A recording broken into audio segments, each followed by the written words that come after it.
Hi, I'm Dr. Amy Robbins, and welcome to Life, Death, and the Space Between. What do you get when you cross a shamanic practitioner with a Jungian analyst? You're going to find out today when we talk with Carl Greer. Carl practiced Jungian analysis and shamanic journeying for many, many years.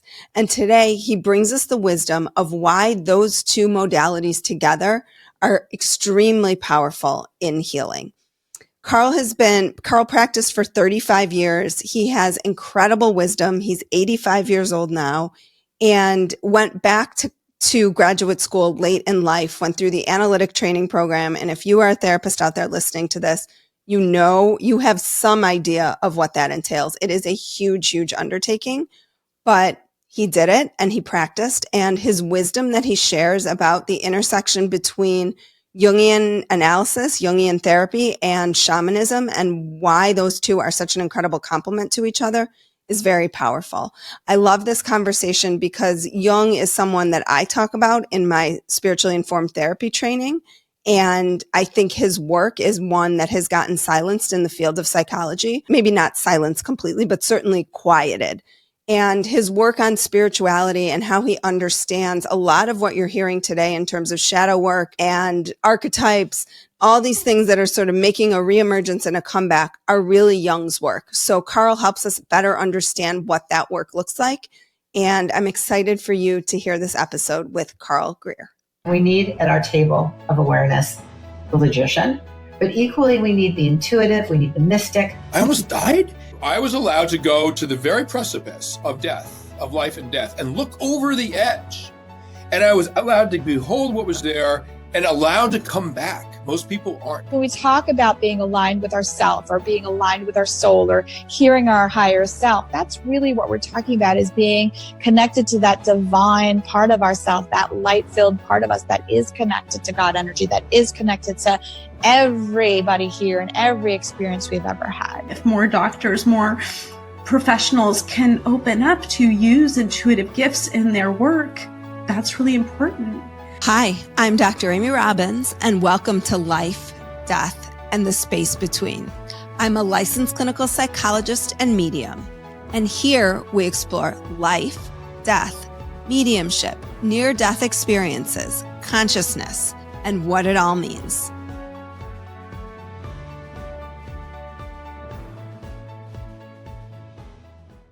Welcome, Carl, to Life, Death, and the Space Between. Thank you. I'm glad that we can talk today. So you are a Jungian analyst and a shaman. How? Like, how did that happen? How do those two go together? They're probably a perfect complement to each other. I've never had a Jungian analyst on, so I'm really excited to talk about what that work looks like.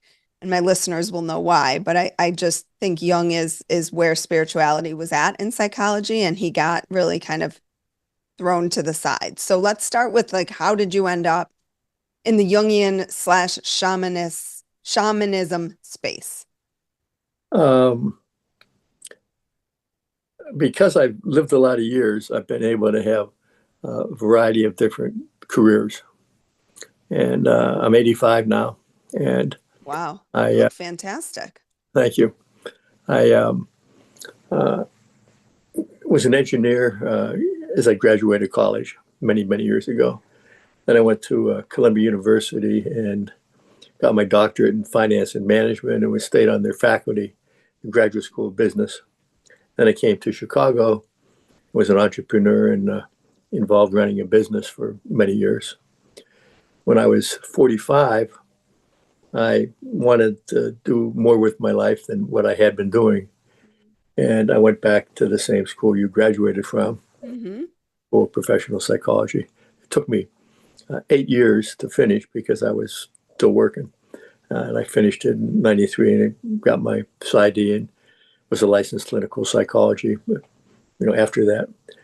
Then I had always had an interest in Jungian psychology and applied to the Jung Institute and graduated from there in the year 2000. Now I'm 60 years old, figuring where have I been, where am I going, what do I want to do with the rest of my life. I'd also always had an interest in shamanism. And So I had a chance to actually actualize that. Studied with a guy named Alberto Villoldo and taught at his school. Subsequently did some teaching of my own in the shamanistic field. So I was seeing clients both as a psychologist, as a Jungian analyst, and as a shamanic practitioner. I don't necessarily call myself a shaman. I let others choose to what they're going to say about that, but I practice shamanism. Mm-hmm. And all those experiences were fortunate for me because they helped me change from some of the ways I was as a businessman and engineering analytical person to a little more mellow, patient over all these years. And since around the year 2000, the other big thrust for me has been giving back. And so I have a foundation and work with like 60 different charities. And I've been doing that for a lot of years. So that's how I came to be what I'm doing right now. So what defines Jungian psychology? I think Jung appreciated, again, he's a product of his time when he was born, I think, around 1875 in Switzerland. And at a time when Freud was starting, with his ideas. Jung and Freud were very close, but Jung's psychology encompassed more than Freud's just ideology of a lot of things through your early sexuality. And Jung felt, and I happen to agree with this, that, we all have an ego consciousness. That's you and me talking. We're aware of stuff. But there's many things we're not aware of. So we have a personal unconscious where, for a variety of reasons, we don't remember things or we repress them. But further than that, because that's not unique to Jungian psychology, he believes in a collective unconscious, that there's an energetic field surrounds us all that contains what he called archetypes, energies that can influence how we think, act, and feel. Mm. And so if you look at the person's psychology as a circle, the conscious part is, a circle within that circle. A lot of the other parts of the circle are personal unconscious and this collective unconscious. So he says, in order to be an individuated person, a person who can best in this lifetime fulfill whatever their destiny is, one needs to be as aware as one can of those other influences. Now, shamanism also appreciates that we're part of a interconnected larger picture. And they would say that the animating spirit is a spirit. Jung wouldn't necessarily say it like that, but I think if I had to guess, he believed there was an animating spirit. So the Native Americans feel that this animating spirit lives within everything, and then that comes the one and the many and the one, and we can relate to it. And by appreciating that we're part of a much, much larger picture, we can live a better life than had we not had that realization. So shamanism and Jung appreciate these mysteries and these unseen fields and have different ways to work with them so that we as individuals can lead better lives than we would had we not worked with them. Why do you think you said that Jung was, his ideas were because of his time? Mm-hmm. Where did his ideas come from?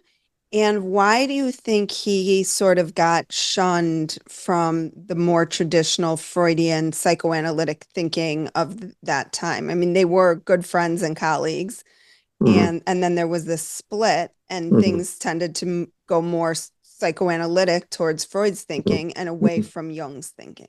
Mm-hmm. Well, I think as we all are at some level, we're a product of our own experiences. And his story had a minister as a dad, And I think as I've read the books, there was some conflict in his family that he noticed, growing up. And he ended up very smart in school, but kind of a loner. And so he was forging his own path. He had his own mystical experiences that he would, after the fact, say were forays into this collective unconscious. And that influenced him a lot compared to some of his contemporaries that were probably more black and white analytical and not into what others might call the woo-woo field, the spirituality that, there's myths and there's these demons and dragons that people can relate to kind of analytically, but also if they take us over, and you as a psychologist could realize sometimes we're taken over by things. And Jung explains those things better than others, in my view. That's why I was attracted to him. But he would not know of all the psychopharmacological things that we have today and all the other, I don't know, there's 250 different kinds of psychology. And but recognizing these unseen energies and getting a glimpse of them through various practices, I think is very helpful. And he just got onto that himself and through his own personal work, working with his dreams. He was a sculptor and artist. He was able to express those parts of himself. And then having expressed them out there, he was able to reintegrate them into his life. And I think he lived a full, complicated life. Some people had issues with him, but most of the greats have had people throw darts at them. So with Jung in therapy, how does Jungian therapy look different? Are you focusing on these external energy forces? I know he talks a lot about the persona. When did you stop practicing? Just 2 or 3 years ago during COVID. Okay. Are you familiar with Dick Schwartz and IFS at all? Internal family systems? Yeah. Yes, I am. It feels to me like there's maybe more similarities than differences in some way between what IFS is and some of the Jungian concepts. I was just curious what your thoughts were on that. Well, some of the practices, like the Gestalt therapy, kind of talking to the chair, inner dialogue. Jung might put that into the active imagination field. So it's coming to grips with stuff that we're normally not aware of through various practices, with the idea that becoming aware of them will enhance our lives. And what my interests have been, Amy, for a lot of years, and what I write about is those who are interested in psychology and spiritual things, but their everyday lives aren't going so well. How to address that and address the idea many of us have had, gee, why did I say that? Or, why did I do that? And my thesis is there's some part of us that wanted to say it or do it. If we can have the part of us that's judging it and say, well, I don't want to do that anymore, somehow we have to contend with that part that wanted to do it. And that can get us into these internal dyads or, the family systems or, these inner things. And there's a variety of ways to work with them, through dreams, through dialoguing, in the shamanic world, through journeying. So somehow to get this inner wisdom more conscious so that we have the ability to make more choices in our everyday life than we would had we not done the work. So that's kind of what my work is about. And but there are many people that have also, said similar things and have mechanisms to try to get at what I'm trying to get at. Mm-hmm. Mm-hmm. Thank you all so much for helping me push into the top 10 of spirituality podcasts. I could not be more excited and more grateful. And so much of this is because of you. It's been a while before I've shared all the different ways we can work together. So I wanted to make sure that if you are interested, you know how you can find me and what you can expect. So obviously you can continue to find me here on the podcast for free.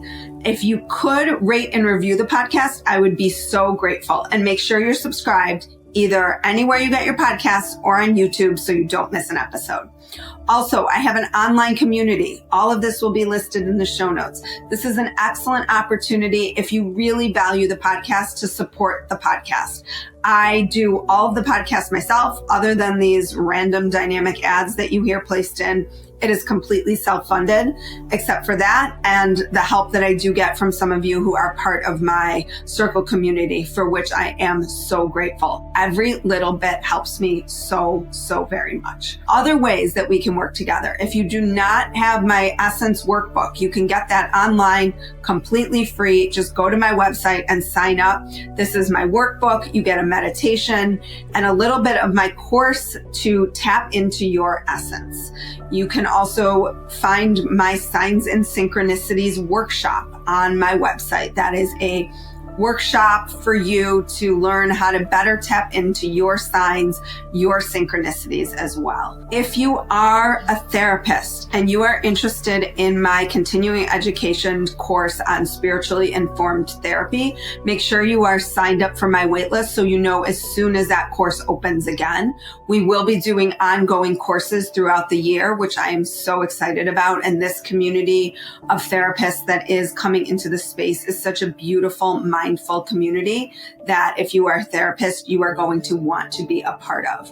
Also, I have a retreat coming up in March that is wonder and awe. It is all about finding your way back to your essence, frankly, this curiosity and this wonder that we all had when we were young that slowly falls away from us. We are going to find our way back there.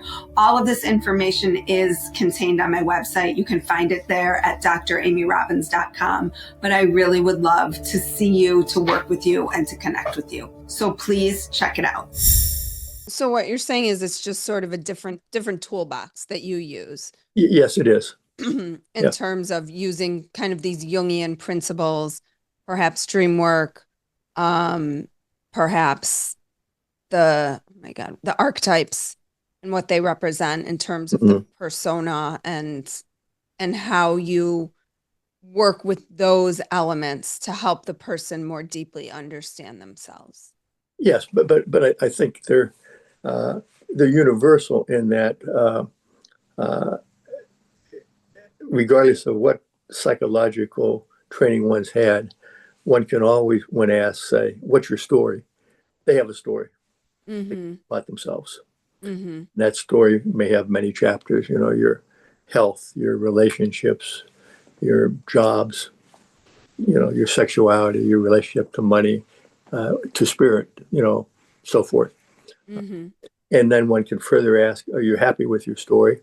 And if the person says, "No, I'm not," then why haven't you changed it?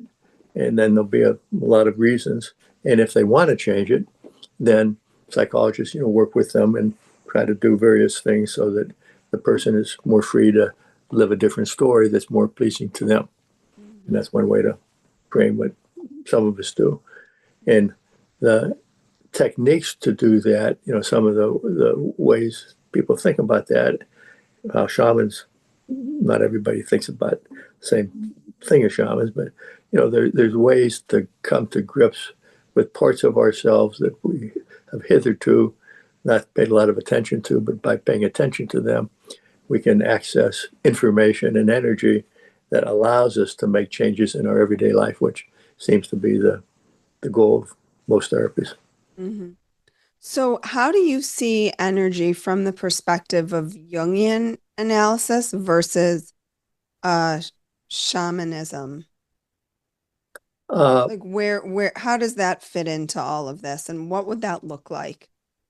I think a lot of uh, psychologies or shamanic practitioners would agree with what I'm not going to say, and that is one way to look at our lives is very literal. This happened to me, and it's a factual thing. Either happened or didn't in this way. But then there's another level, so that's a literal level. Then there's kind of a emotional, psychological level. The meanings that I make of that may be different than the meanings that you might have made for a variety of reasons. Your DNA or this, that, and the other. And so there's another story that's told to each of us through our in these gradations of energy. And then there's kind of a spiritual aspect to it. We're all here, depending on how we look at it, answering questions like, where was I before I was in this existence? And what am I? And why am I here? And then where will I be, if any place, after I'm gone? So we're in the midst of those kinds of questions. And we're trying to get experiences that help us to wrestle with those better so that we can make better choices while we're here to move forward. And then the last part of that is just we're pure energy. If we look at it, we're energy kind of congealed, and we'll uncongeal. And then where does that energy go? Does it go back into the ocean, or does our individual experiences somehow add to the Akashic record, or how does one think about those things? And those are metaphysical questions that nobody has a real good answer on, but we all have our own thoughts about that. So the energy is on a continuum, the literal physical, the psychological, emotional, the spiritual, and then this pure energy. And the interventions that shamans use, some of them, they feel that if you can make an intervention at that pure energy level, you can influence the spiritual, the psychological, and the physical. And there's practices to clear imprints in that bigger field so that you're freed up energetically to make changes. But unless you make the changes, the imprints come back into the field. And I mean, that's one thread of how shamanism works. Okay, so from a shamanistic perspective, you would make the intervention at the level of the energy. Yes. From a psychological Jungian perspective, you would make an intervention at the from the perspective of like the self. Yeah, it would be. You wouldn't do like clearing or qigong practices to try to get it balanced, or you might be aware of such things, but you may not practice those. So through talk therapy, there's just my experience. There's a release, a cathartic thing. If you have a good listener as your therapist, that helps. And then for a person to try to make sense of their lives differently than they had through the conversation, that helps. And then a skillful therapist, be it whatever your persuasion is, a clinical psychologist, if you can deal with the transference, countertransference, what's going on between you and the client, and somehow because of that conversation, be a little different in the times when you're not in the therapy room, that's good work. But at core, I believe, Amy, that all of these practices that are good acknowledge that we all have had things happen in our past. We all have our particular DNA. You can't change some of that, but you can change the way they live within you so that in the present, they don't impact you like they used to. So that's one thing. But the other thing that Jungians talk about and shamans do as well is there's a teleological kind of final causality aspect to it.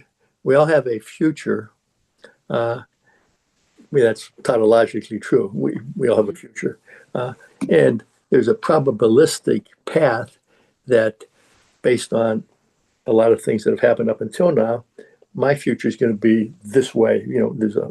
There's a pretty good probability it would be in a lot of areas. But there's kind of infinite, in some ways, possibilities. So if I can change my future trajectory just a little bit, I can maybe live a little longer, be a little happier, be less anxious, whatever the things are. And if I can hook into that future, the shamanic worldview, and Jungians don't articulate exactly like this, but I think they agree with me, then the decisions in the present, which is all that we really have. All we have is what we do right now. And if it's influenced by connection to a different future than we otherwise might have thought about, and a past that no longer lives within us the same way, we're a little freer in the moment to do things than we otherwise would. And I think that's the essence of good shamanic work, good psychological work. And Jungians, I think, if I would phrase it like that, would agree with me that that's the work. How does the role of synchronicities, as Jung called it, Mm-hmm. how do you see it as fitting into or as a part of, or how did you bring that into the psychological work that you did? Okay. What was Frank Gruber McAllister there when you were? Oh my God, yes. Okay. Who else was there when you were there? I'm so curious. I forget some of the names. There was a guy who was the president that give me. Mark Lubin. Yeah, Mark was there. Was Kathy Goggin there when you were there? No. Okay. No. But as Frank talked about, we have like efficient causality that A causes B. You had this experience as a kid, and this happens. And then there's final causality. That's what I was talking about, this teleological stuff, that the end game can affect the present. And then he also has something called formal causality. It's like we're part of a big pattern. And if that's so, this part of everything's connected to everything else, in some way, you and I are now connected energetically through this conversation, and our past and your past, and just all these things are connected. And sometimes these patterns, of which we are a bigger part we're not aware of, they can influence us in the present. That would be synchronicity. It's kind of an a-causal reality. So things are going to change. I'll think of calling you, not even. No, and then you'll call me, or you have this strong feeling I shouldn't get on this plane today. You don't, and it crashes. So that would be you're part of a bigger energetic set of causality that you just happen to tune in on at the time, and we all have that ability to get more into those things, but we have to kind of alter our consciousness a little bit if we're in kind of our fight or flight. Our sympathetic nervous system, it's harder to be attuned to those kinds of things. So the magic and the miracles happen when we allow it to happen, in my opinion. What did your life look like before, when you were in graduate school for business and then a businessman? And why did you what was the calling you felt to literally turn your life upside down and change everything, to be in a field that was more of service? It was a calling. That's just it. Now in my senior year in college, I went to Lehigh University in Bethlehem, Pennsylvania. I was a metallurgical engineer. And I almost thought, I wanted to stop engineering and be in psychology. In fact, I applied to graduate school in psychology, as well as business. And I was also scheduled to work for Inland Steel here in Chicago. So I had a lot of choice points right there. Mm-hmm. But not to be necessarily a downer for psychology, some of the psychologists I met back then, I thought were a little screwy. And I thought I had my own issues. I didn't want to be any screwier than it was. So I thought you know, on a straight and narrow, if I'm going to be, and, work for the steel company as my dad did. I worked steel in Pittsburgh, where I grew up, in Gary, Indiana, and I thought I could, just be more contained, and I wanted to burn out all that mythic parts of me. So I started out like that. But as you, I'm sure better than most know, that stuff still calls you. And so I'm now in my mid 40s, and I wanted to just become a Jungian analyst. But to become a Jungian analyst, I had to get a terminal degree in the field in some other, either a, clinical social worker or clinical psychologist. So I chose the clinical psychological route. And then once I did that, it kind of opened me up a little bit more to some of the Eastern philosophies, Qigong, martial arts, all of which have been part of my life for many, many years. So I could practice those things. And it just made me happier when I was doing that than just doing strictly the business. And then as I got older, I figured, what's it all about, Alfie? What do I want to do?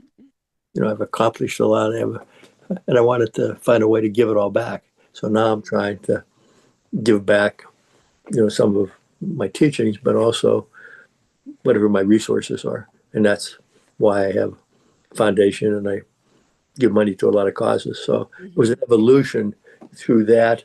And why me, that path, that I don't really understand, other than it just was. And you used the word earlier, calling. What was my calling? It was a calling of some sort from this unconscious.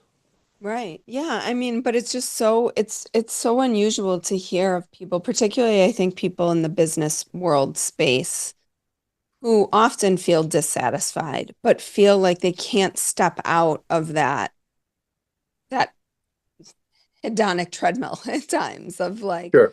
The money and what it feeds and all of those things. It's like very hard to step away from that. Absolutely. Yeah. Yes, it's very beguiling. Even though their soul is calling for something different. And even though they might be experiencing, I mean, I'm sure you saw this in your work. I certainly do. They're experiencing all the symptoms of some diagnosable mental health disturbance. Sure. And you know why, and I know why, but they can't get themselves off that treadmill. So like, what do you say to those people, or how were you able to say, this is such a calling for me that I need to move into that space? It sounds like it wasn't even a question. Yeah. And I just did it. And as a part of doing it, to get into the Jung Institute, I had to have personal analysis. Right. And so, right. And that's the thing with these institutes. It's not just your training. Anyone who's listening, the analytic institutes, you have to be in your own analysis, usually for at least the length of the program, if not longer. Yeah, that's true. Yeah. And I brought into my desire to be a psychologist kind of all of my, in the Jungian complexes, that means all my screwiness, into it. All your shticks. Yeah. All your shticks. Yeah. And so I was one of these that probably at some level felt, men don't go into therapy. We handle our own problems, but I'll do it because I have to, because it's one of the requirements. So people how many days a week? A couple of days a week for years with an analyst. Yeah. And I soon learned that I was doing it for a lot more deeper reasons than just to fulfill a requirement of the Jung Institute. I needed to do that. I needed to have somebody to explore my soul work with. And it was very transformative for me over years of doing it. The Institute required me to work with a woman as well. I worked with a guy. So I had a chance to work with a woman analyst, which is also very, very useful to me. So, but I also then had a certain appreciation for men, and some women too, who don't like the idea of being in therapy, but they do it because they think it's good for them, but Mm-hmm. they're never really fully invested in it until somehow they get hooked and they see it's useful. Mm-hmm. The idea of the dark night of the soul, and sometimes unless you go through that, you don't get to the next level. Mm-hmm. Yeah, I think it's so interesting, and I'm curious your perspective on this as the field has shifted and changed. I mean, probably when you were at ISPP, certainly when I was, there was a lot more focus on maybe Jung and Freud and these more relational therapies. And then things shifted to more CBT, evidence-based Yes. therapies. And now, I don't know, maybe it's just the sea I'm swimming in, but it feels like there's a call back to the soul in many ways. Like, what have you seen and what do you think about kind of the evolution and where we are? I mean, you're probably not on social media. Are you on social media? I don't want to make any assumptions. No. Not much because of, publicizing my books. I have some people help me with that, Right. but I'm not a person that is facile with it and Right. uses it a lot. Lucky you, lucky you. But now people are using these terms like dark night of the soul. And these were really terms that I think like someone like Jung really thought about, right? Like Yeah, these experiences of shadow work is suddenly a big thing again. It's like that's not new. This is no, exactly what Jung was talking about. sure. So what are your thoughts on all of this and sort of the evolution? I mean, you've seen probably a little more than I've seen in terms of when you graduated and Well, a little bit older. Uh, right. uh, Again, I think because of social media, there are more people that are open to it, Mm-hmm. but there's a continuum between, okay, I'm open to an experience, uh, and then just having a feel good experience, but actually making it part of your life for change. That's different. So you Mm-hmm. have this, go to a workshop or so, great experience on this, but then to actually change your life, it's harder. One of the things that is more out there today than it used to be, the psychedelics. Yeah. So a lot of business people are saying, oh, I'm going to have an ayahuasca retreat or mushrooms or peyote or San Pedro, whatever it is. Mm-hmm. And those can be quite mind altering Mm-hmm. and changing. But then once again, you have to, like this idea of clearing your energy field, and now you're free to do new things if you choose to. But if you don't, same thing, you have an experience with a drug and you get a new insight as to something that you might do differently in your life that might serve you. But unless you do it, Right. you lose it. So, Mm-hmm. so I think there's more people talking about the words like fulfillment and work-life balance and stuff like that. But for a lot of people that are worried about money and just making a living, it's a luxury that they don't all have, and then they go back to the happy life would be like my dad, who was in the steel industry, would say, okay, you come home at 5:30, and if you're grilling, you grill, and you have a cocktail with your wife, and then you have dinner, and you play golf on the weekend. And when you retire, if you have enough money, you travel a little bit and you join a country club. And I mean, that's a life that's still out there for some people.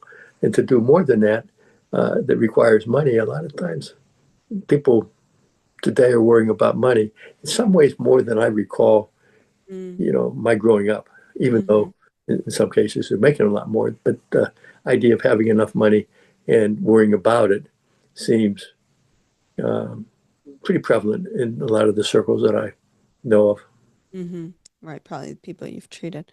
So your book, Go Within, it's a workbook. Excuse me. Go Within to Change Your Life, a hidden wisdom workbook for personal transformation. Do you see any other way but going within? And what does going within really mean? Well, when we talk about some of the cognitive behavioral techniques and a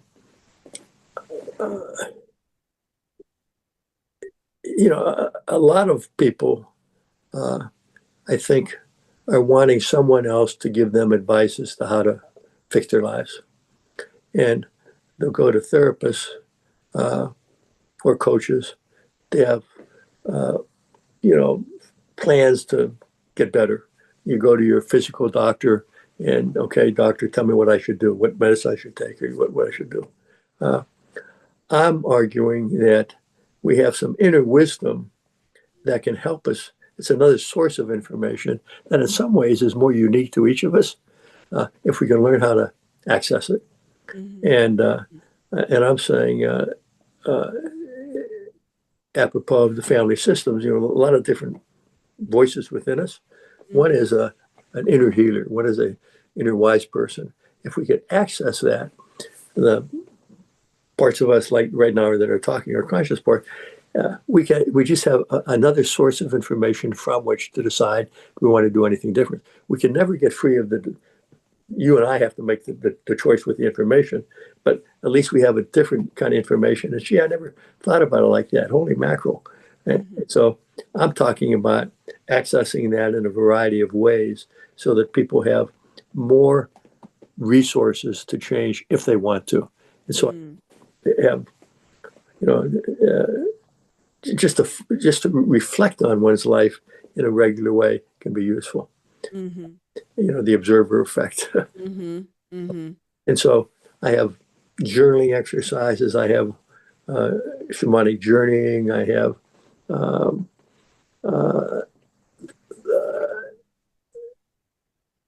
dream work. I have there's a whole lot of different things to get rid of energies that don't serve you, bring in energies that do, and ask these inner figures questions in a dialoguing process, which would be a Gestalt way, but it's ways that I've kind of involved myself to deal with these things.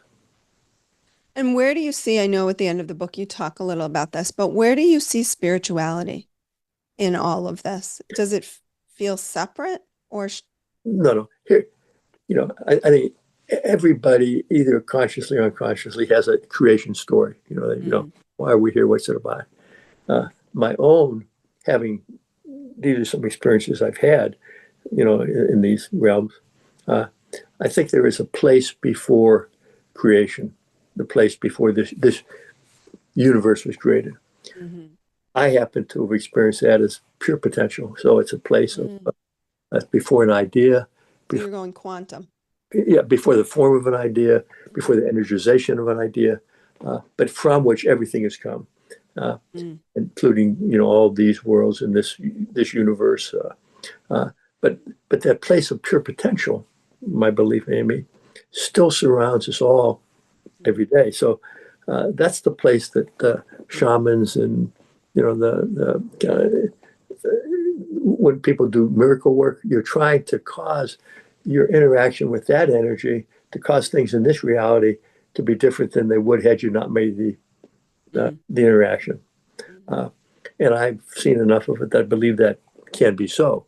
But we can't do it just willfully. And we always have to say there's a greater energy out there that I would say, thy will be done. You have to, hey, Spirit, I'd like this, and I'll do this, but thy will be done. But to work with it kind of lovingly and intentionally, I think is possible to cause things to happen. And so we'd say to manifest. To manifest. On Instagram, they would say to manifest. What's the word? Manifest on Instagram. Okay, manifest. No, I said on Instagram. Okay, all right. Yeah. So, Carl, if people are interested in learning more about your amazing work, they can't work with you, I guess, anymore because you hung up the fighting gloves, huh? You hung up the shoes. I did. How many years did you practice? As a psychologist? Well, I started back in the 80s, so probably 35 years, Okay.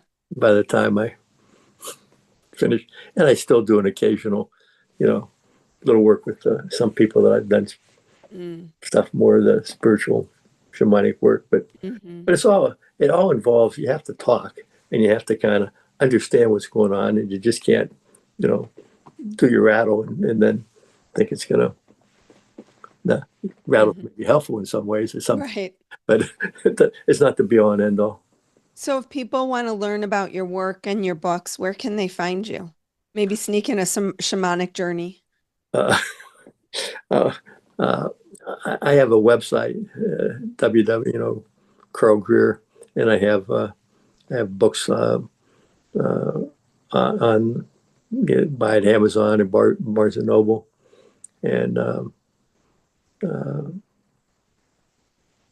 people who needed to find me over the years, They can track you down. I've usually, yeah. But I'm not as available as I once was because I'm doing other stuff. Well, Carl, thank you so much for your time, for your wisdom, for your ability to navigate the technologies that we are trying to navigate, because I know the initial attempt was a problem. So for those of you who are watching this, it's a little bit different because we're back on Zoom, not on Riverside. So thank you for your patience as the way it looks changes. But thank you so much. And I just so appreciate your wisdom of integrating these different, it's just so fascinating to hear how different people kind of pulled together different aspects of really psychology and spirituality to help people grow and change. Because that's where I think the power is in this work, is when those two pieces come together. So thank you so much. Well, I appreciate your bear with me to get to this Zoom thing, because I know we went through a lot of iterations, but I really enjoyed talking to you, Amy. Like what you heard today and want to hear more? Wondering what comes next and what it all means? Head over to Apple Podcast, Spotify, Stitcher, Google Play, or anywhere you get your podcasts and hit subscribe. Also, if you could take a minute to rate and review my podcast, I would really appreciate it. Stay tuned as we continue to explore life, death, and the space between.